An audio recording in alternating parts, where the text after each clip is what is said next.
এই পৃথিবী থাকার জায়গা নয়।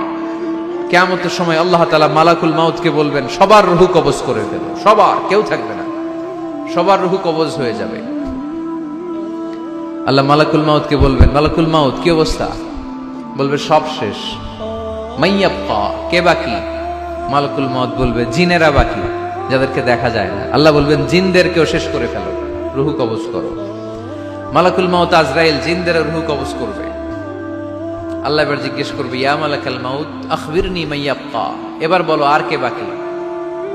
মালাকুল মাউত বলবে, আল্লাহ মানুষগুলো সব শেষ, জিনগুলাও শেষ, এবার বাকি ইবলিশ শয়তান, ইবলিশরেও শেষ করো, ইবলিশও শেষ।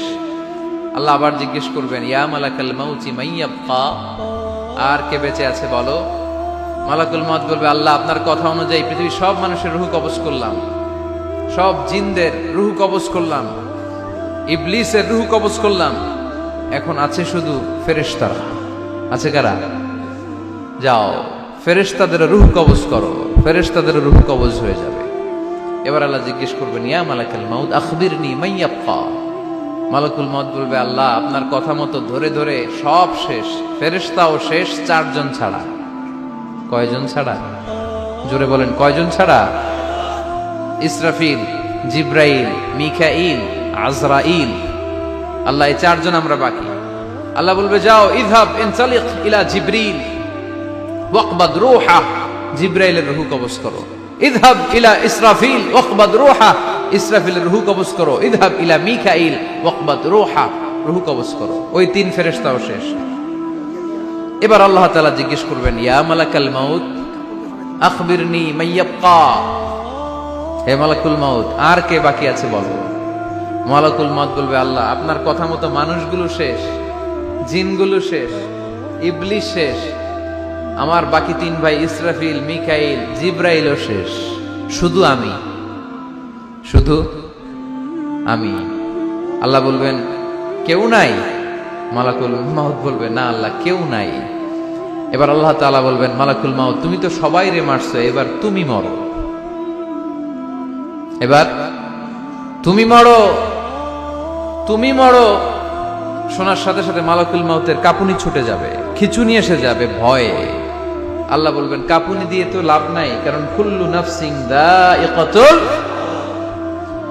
রব্বুল আলামিন বলবেন, মালাকুল মাউত কেঁদো না, এটাই দুনিয়ার বিধান, আমি আল্লাহর দেয়া বিধান, এটাই জন্মালেই মরতে হয়। যাও জান্নাত জাহান্নামের মাঝখানে একটা জায়গা আছে, জায়গাটার নাম হলো আরাফ। এই আরাফের মধ্যেখানে যে দাঁড়াও, ওখানে যে মালাকুল মাউত কাঁপতে থাকবে। মালাকুল মাউত বলবে, আল্লাহ সৃষ্টি শুরুতে যদি জানতাম, সৃষ্টি শুরুতে যদি জানতাম সবাইকে মৃত্যুদান করার পরে, রূহ কবজ করার পরে আমাকেও মরতে হবে, তাহলে এই কঠিন দায়িত্বের ব্যাপারে আপনার কাছে ক্ষমা চাইতাম। আজকে আমারও যে ভাগ্য বরণ করে নিতে হবে সৃষ্টির শুরুতে, আমি এটা কল্পনাই করতে পারিনি। আল্লাহ বলবেন, নো টক, মুত, ইয়া মালাকাল মাউত, মর, মরে যা, মুত, মরে যাও। বলার সাথে সাথে মালাকুল মাউত এক বিকট চিৎকার হাঁকিয়ে মরে যাবে। মালাকুল মাউতের চিৎকারটা সেদিন এত ভয়ঙ্কর হবে, বিষ্ণু ঈসা ইসলাম বলেন, ওই চিৎকারের আওয়াজ যদি পৃথিবীর মানুষেরা কান দিয়ে শুনতে পেত, তাহলে কিয়ামত সংগঠিত হওয়ার জন্য আলাদা করে ইসরাফিলের সিঙ্গার প্রয়োজন হতো না। ওই চিৎকারের আওয়াজে প্রতিটা মানুষ কানের পর্দা ফেটে ওই জায়গায় লাশ হয়ে পড়ে যেত। এবার ডানে বায়ে সামনে পেছনে উপরে নিচে কেউ নাই, একজন ছাড়া। জোরে বলতে হবে, তিনি কে? আল্লাহ তখন পৃথিবীকে একটা ডাক দিবেন, বলবেন, ইয়া দুনিয়া আইনা আনহারুকি, এই পৃথিবী তোর নদীগুলো কোথায়? ইয়া দুনিয়া আইনা আশজারুকি, এই পৃথিবী তোর গাছগুলো কোথায়? বটতলা। ইয়া দুনিয়া আইনাল জিবাল, তোর বড় বড় মাউন্ট এভারেস্ট পাহাড়, আলাস্কা পর্বতমালা, আলপস পর্বতমালা, এগুলো কোথায়? তুর পাহাড় আজকে কোথায়? ইয়া দুনিয়া আইনাল মুলুক, রাজা বাদশারা কোথায়, যারা ক্ষমতার দাপটে পা জমিনে ফেলতে চাইতো না? আইনাল জাবাবেরা, অত্যাচারী স্বৈর শাসকগুলো আজকে কোথায়? কোথায় আজকে? কোনো আওয়াজ নাই। আল্লাহ তখন হুঙ্কার দিয়ে বলবেন, লিমানিল মুলকুল ইয়াউম, who belongs the kingdom today. আল্লাহ চিৎকার দিয়ে বলবেন, আজকে ক্ষমতা কার? আওয়াজ করে বলেন, সেদিন ক্ষমতা কার?